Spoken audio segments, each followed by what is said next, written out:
नमस्कार जोहार, मैं राजू और आप देख रहे हैं 24 झारखंड न्यूज। चलिए जानते हैं झारखंड की सुबह से लेकर शाम तक की तमाम बड़ी खबरों को। मैया सम्मान योजना के लिए 13,363 करोड़ रुपए का प्रावधान हेमंत सोरेन सरकार ने वर्ष 2025-26 का बजट झारखंड विधानसभा में पेश कर दिया है। वित्त मंत्री राधाकृष्ण किशोर ने सोमवार 3 मार्च को सदन में झारखंड सरकार की महत्वाकांक्षी योजना झारखंड मुख्यमंत्री मैया सम्मान योजना, जो राज्य में मैया सम्मान के नाम से लोकप्रिय हो चुका है, के लिए बड़ी घोषणा की है। वित्त मंत्री ने इसे हेमंत सोरेन सरकार की ओर से नारी सशक्तिकरण की दिशा में उठाया गया अहम कदम बताया है। वित्त मंत्री राधाकृष्ण किशोर ने अपने बजट भाषण में कहा कि हेमंत सोरेन सरकार 18 से 50 साल तक की महिलाओं को प्रति माह 2500 रुपये देती है। इसका उद्देश्य नारी शक्ति को सशक्त बनाना है। उन्होंने कहा कि सशक्त एवं समर्थ राज्य एवं समाज बनाने के लिए हेमंत सोरेन सरकार ने महिलाओं को आर्थिक रूप से स्वावलंबी, सामाजिक रूप से सशक्त, मानसिक रूप से सजग और विकसित बनाने के लिए मैया सम्मान योजना से आच्छादित किया है। झारखंड के वित्त मंत्री ने कहा कि इस योजना के तहत प्रति महिला प्रति माह 2500 रुपये की राशि दी जाती है। उन्होंने झारखंड सरकार के बजट में 13,363 करोड़ 35 लाख रुपए का प्रावधान किया है। झारखंड के वित्त मंत्री ने पेश किया 1,45,400 करोड़ रुपए का बजट। कार्रवाई मंगलवार तक के लिए स्थगित।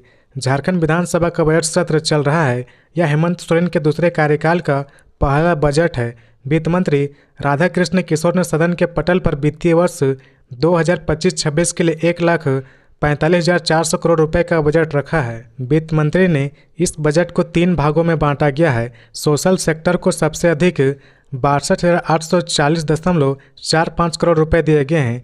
इकोनॉमिक सेक्टर के लिए 44,675 करोड़ रुपए और कॉमन सेक्टर के लिए 37,884 करोड़ रुपए वित्त मंत्री ने आवंटित किए हैं। 1,10,636 करोड़ 70 लाख रुपए राजस्व व्यय मद में खर्च करने की बात वित्त मंत्री ने कही है। यह पिछले बजट में आवंटित राशि की तुलना में 20% अधिक है। पूंजीगत व्यय के लिए 34,763 करोड़ रुपए की व्यवस्था की गई है। सरकार ने बजट में आधारभूत संरचना के विकास पर जोर दिया है। इसके लिए लिए गए ऋण को चुकाने के लिए सरकार लगातार सिकिंग फंड में निवेश कर रही है। अब तक 2,282 करोड़ रुपए का निवेश किया जा चुका है। उन्होंने अपने बजट भाषण में कहा कि इस वर्ष सरकार 638 करोड़ रुपए इस फंड में निवेश करेगी। धनबाद में इलाज के दौरान महिला की मौत, डॉक्टर पर गलत इंजेक्शन लगाने का आरोप। धनबाद के मेमको मोड़ स्थित श्रीराम क्लिनिक में एक महिला मरीज की मौत के बाद परिजन ने जमकर हंगामा किया। बताया जा रहा है कि 22 वर्षीय शांति देवी को पेट दर्द की शिकायत पर रविवार को सुबह 11 बजे भर्ती कराया गया था। डॉक्टर अरुण बर्नवाल ने इंजेक्शन दिया, जिसके आधे घंटे बाद मरीज को खून की उल्टी होने लगी। इसके बाद उसकी मौत हो गई। अस्पताल प्रबंधन ने मरीज को SNMMCH रेफर कर दिया, जहां चिकित्सकों ने मरीज को मृत घोषित कर दिया। परिजनों का आरोप है कि डॉक्टर ने गलत इंजेक्शन दिया, जिससे महिला की मौत हो गई। इसके अलावा परिजनों ने यह भी आरोप लगाया कि अस्पताल ने इलाज के नाम पर पहले 15,000 और फिर 10,000 रुपये जमा करवाए। बरवा अड्डा थाना प्रभारी सुनील कुमार रवि पुलिस बल के साथ मौके पर पहुंचे और परिजनों को शांत कराने का प्रयास किया। देर रात तक परिजन मुआवजे की मांग पर अड़े रहे। खबरों में आगे बढ़ने से पहले अगर अभी तक आपने इस चैनल को सब्सक्राइब नहीं किया तो प्लीज़ सब्सक्राइब कर ले, जिससे झारखंड की हर छोटी सी बड़ी खबर की अपडेट आप तक पहुँचता रहे। वित्त मंत्री राधाकृष्ण किशोर ने कहा, होली से पहले मैया सम्मान की राशि, अगले वित्तीय वर्ष के बाद सिलेंडर पर सब्सिडी। वित्त मंत्री राधाकृष्ण किशोर ने कहा कि मुख्यमंत्री मैया सम्मान योजना की राशि होली के पहले लाभुकों के खाते में चली जाएंगी। उन्होंने दावा किया कि राज्य सरकार के पास पैसे की कोई कमी नहीं है। डिलीवरी सिस्टम और फर्जी खातों के कारण कुछ तकनीकी दिक्कतें आई है। अब इसमें किसी प्रकार की कोई देरी नहीं होगी। वह विधानसभा में झारखंड सरकार के वित्तीय वर्ष 2025-26 का 1,45,400 करोड़ रुपए का बजट पेश करने के बाद मीडिया से बातचीत कर रहे थे। उनसे पूछा गया था कि जब राज्य सरकार का वित्तीय वर्ष प्रबंधन दुरुस्त है, सोशल सेक्टर पर सरकार का फोकस है, तो मैया सम्मान योजना की राशि के भुगतान में विलंब क्यों हो रहा है। इसलिए मैया सम्मान योजना के लिए बजट में 13,363 करोड़ 35 लाख की राशि का उपलब्ध करा दिया गया है। झामुमो कांग्रेस की चुनावी घोषणा के बाद भी LPG सिलेंडर पर सब्सिडी की घोषणा नहीं किए जाने के सवाल पर राधाकृष्ण किशोर ने कहा कि राज्य सरकार का कार्यकाल 5 साल का है। अगले वित्तीय वर्ष के बाद इंडिया गठबंधन अपने चुनावी वादों को अवश्य पूरा करेगी। अब वह आवास योजना पर भी तेजी आएगी, इसकी संख्या में बढ़ोतरी की जाएगी। मुख्यमंत्री हेमंत सोरेन ने कहा, जनता पर बिना कोई बोझ बढ़ाए हमने एक सुंदर और संतुलित बजट पेश किया है। झारखंड विधानसभा में सोमवार को बजट पारित होने के बाद सीएम हेमंत ने कहा कि जनता पर बिना किसी तरह का आर्थिक बोझ दिए हमने एक संतुलित बजट पेश किया है। हर क्षेत्र में विकास के लिए राशि का प्रावधान किया है और कोई भी क्षेत्र इससे अछूता नहीं है। हमने पिछली सरकार में विकास की गति को बनाए रखा और हमारा खर्च भी आगे बढ़ा है, लेकिन किसी तरह का बोझ किसी नागरिक पर नहीं डाला गया। ये सबको जोड़ने वाला बजट है और जो इससे छूटेंगे उनको या उस क्षेत्र का आने वाले समय में जोड़ेंगे। झारखंड एक पिछड़ा राज्य होते हुए भी अपनी वित्तीय अर्थव्यवस्थाओं को मजबूती प्रदान कर रहा है। सोरेन ने आगे कहा, मैंने किसी अखबार में पढ़ा कि अपनी वित्तीय व्यवस्था को सुचारू रूप से चलाने में हमारा राज्य देश में 4थे स्थान पर है। वित्त मंत्री ने जल जीवन मिशन योजना पर किया बड़ा ऐलान। पेयजल विभाग के लिए 4000 करोड़ से अधिक का प्रावधान। वित्त मंत्री राधाकृष्ण किशोर ने साल 2025-26 के लिए सोमवार को झारखंड का बजट पेश कर दिया है। इसमें सीएम हेमंत सोरेन सरकार ने पेयजल और स्वच्छता विभाग के 4710 करोड़ 2,56,000 करोड़ रुपए की राशि का प्रावधान किया है। वित्त मंत्री ने सदन में जानकारी दी कि जल जीवन मिशन योजना के तहत अब तक 34,17,000 परिवारों को शुद्ध पेयजल उपलब्ध कराया जा चुका है, जबकि उनका लक्ष्य 62,55,000 ग्रामीण परिवारों को शुद्ध पेयजल उपलब्ध कराने की थी। वित्त मंत्री ने आगे कहा कि केंद्र सरकार के मदद से जल जीवन मिशन योजना के संचालन के लिए अब तक कोई राशि नहीं मिल सकी है। इस कारण अब इसका संचालन राज्य सरकार के फंड से किया जाएगा। इसके अलावा स्वच्छ भारत मिशन योजना के तहत अब तक 6,16,758 घरेलू शौचालय का निर्माण किया जा चुका है। जिन घरों में शौचालय की व्यवस्था नहीं, उन घरों में शौचालय निर्माण कार्य जारी है। रांची सीरम टोली फ्लाईओवर के विरोध में आदिवासी संगठन 7 मार्च को करेंगे प्रदर्शन। सीरम टोली सरना स्थल के सामने बनाएंगे रैंप को लेकर आदिवासी समाज में आक्रोश देखा जा रहा। सोमवार को विभिन्न आदिवासी संगठनों ने मीडिया को संबोधित किया। इस दौरान सरना प्रार्थना सभा से राहुल तिर्की ने कहा कि सीरम टोली सरना स्थल के सामने बने रैंप को हटाने के लिए किसी भी राजनीतिक दल ने विधानसभा में आवाज़ नहीं उठाई है, जबकि सीरम टोली सरना स्थल आदिवासियों के लिए एक पवित्र स्थल माना जाता है। लेकिन यहाँ पर वाहनों के आवागमन के लिए रैंप बनाया गया है, जो आदिवासी समाज के पवित्र स्थल को नुकसान पहुँचाने का प्रयास कर रहा है। जय आदिवासी केंद्रीय परिषद के अध्यक्ष निरंजना हेरेंस ने कहा कि सीरम टोली सरना स्थल के सामने बनाए गए रैंप के विरोध में हजारों आदिवासी 7 मार्च को हरमू देशवाली पूजा स्थल के सामने से विरोध मार्च निकालेंगे, जो विधानसभा तक जाएगा। इस पैदल मार्च में शामिल सभी आदिवासी समाज के लोग पारंपरिक वेशभूषा में होंगे। सामाजिक कार्यकर्ता राजेश लिंडा ने कहा कि रैंप हटवाने के लिए मंत्री और विधायक केवल आश्वासन दे रहे, जबकि यह धार्मिक स्थल सभी आदिवासी समाज के लिए एक पवित्र स्थल है। प्रथम जेपीएससी घोटाला मामले में झारखंड हाईकोर्ट ने चार्जशीटेड आरोपियों के खिलाफ पीड़क कार्रवाई पर लगाई रोक।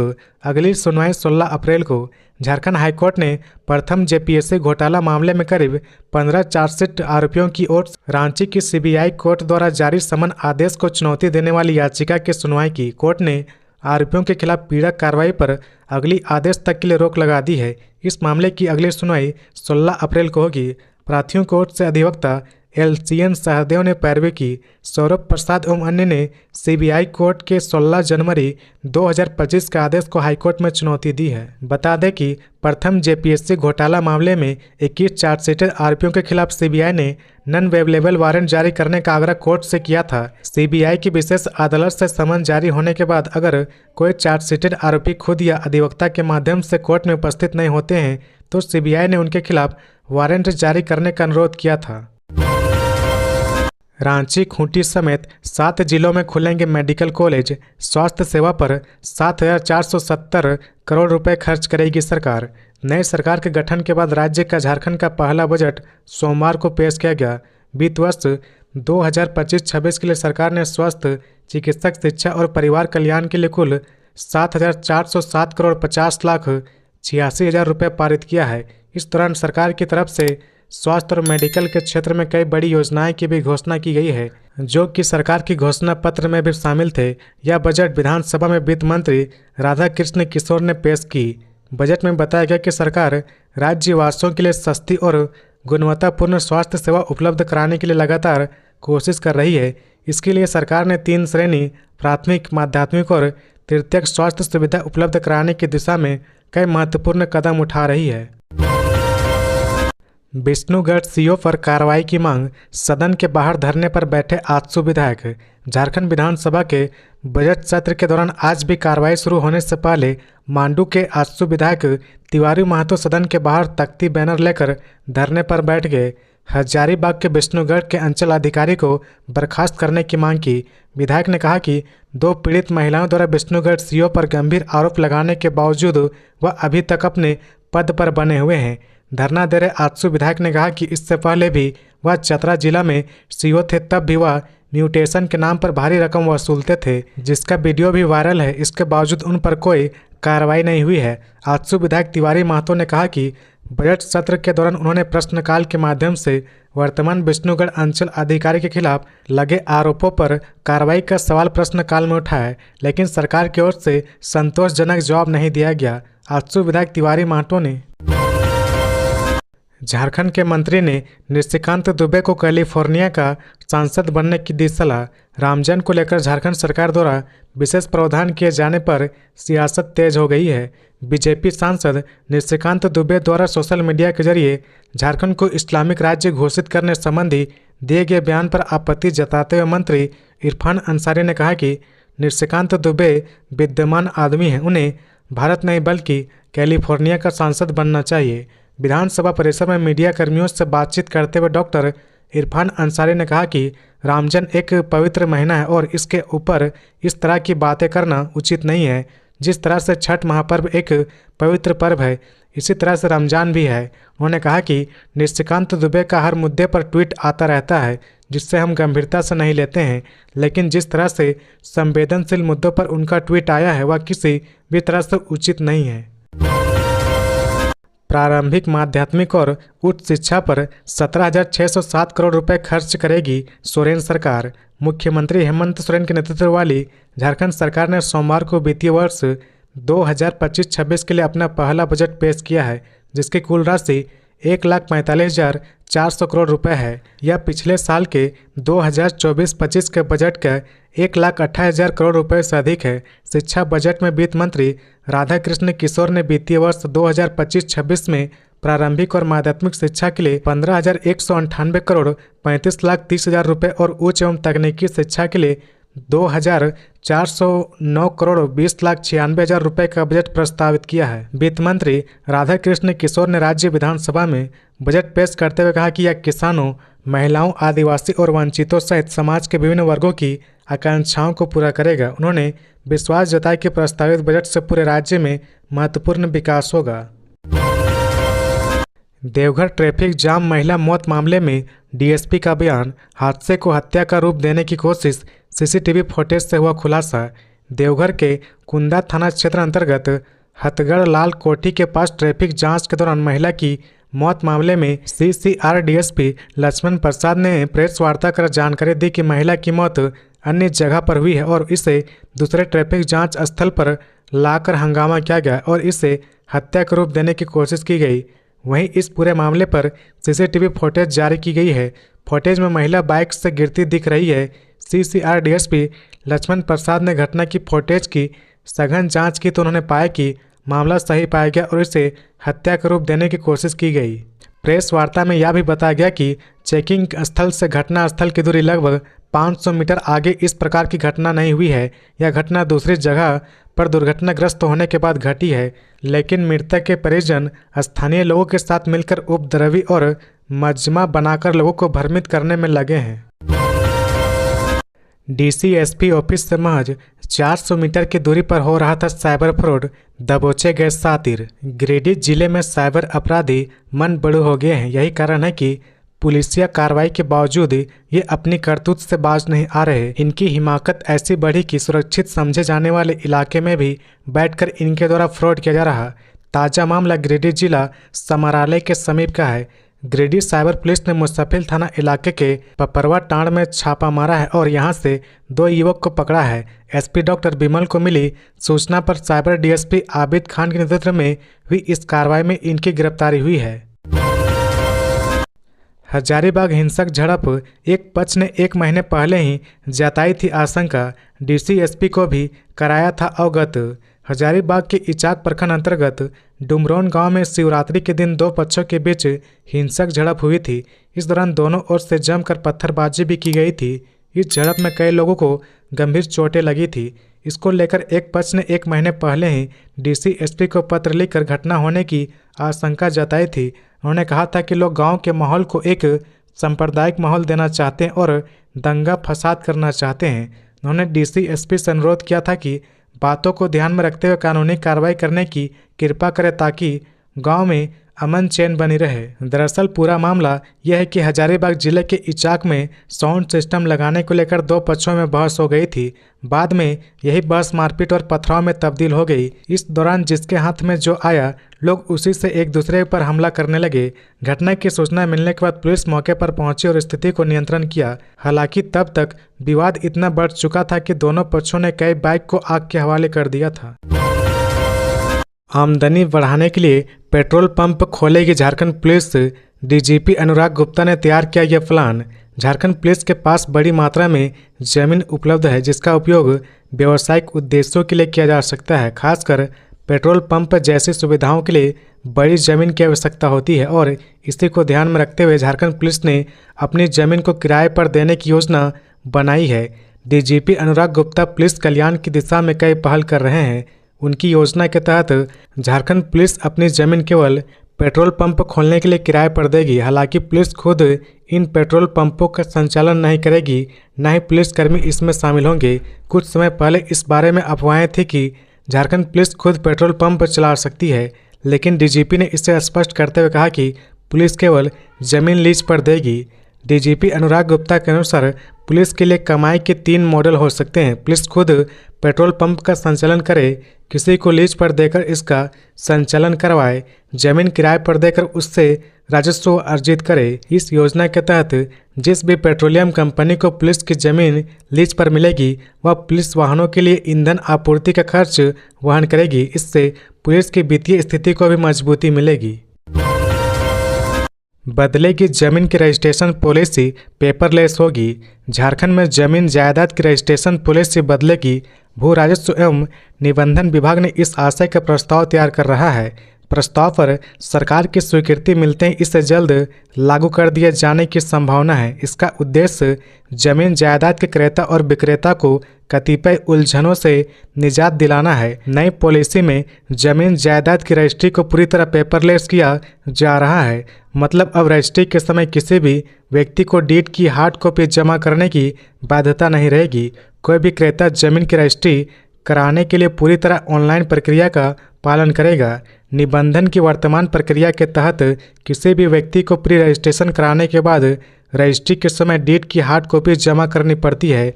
रजिस्ट्री की प्रक्रिया पूरी होने के बाद उस डीड को सर्टिफाई करने के बाद संबंधित क्रेता को दे दिया जाता है। नई पॉलिसी में डीड की हार्ड कॉपी जमा करने की बाध्यता को पूरी तरह समाप्त कर दिया गया है। पहले से तय प्रक्रिया के तहत अब कोई भी क्रेता प्री रजिस्ट्रेशन कराएगा। प्री रजिस्ट्रेशन के समय उस निबंधन कार्यालय से रजिस्ट्री के लिए तिथि और समय का आवंटन हो जाएगा। फिर तय समय पर संबंधित व्यक्ति रजिस्ट्री कार्यालय जाकर जमीन अथवा किसी दूसरे जायदाद का रजिस्ट्री करा लेगा।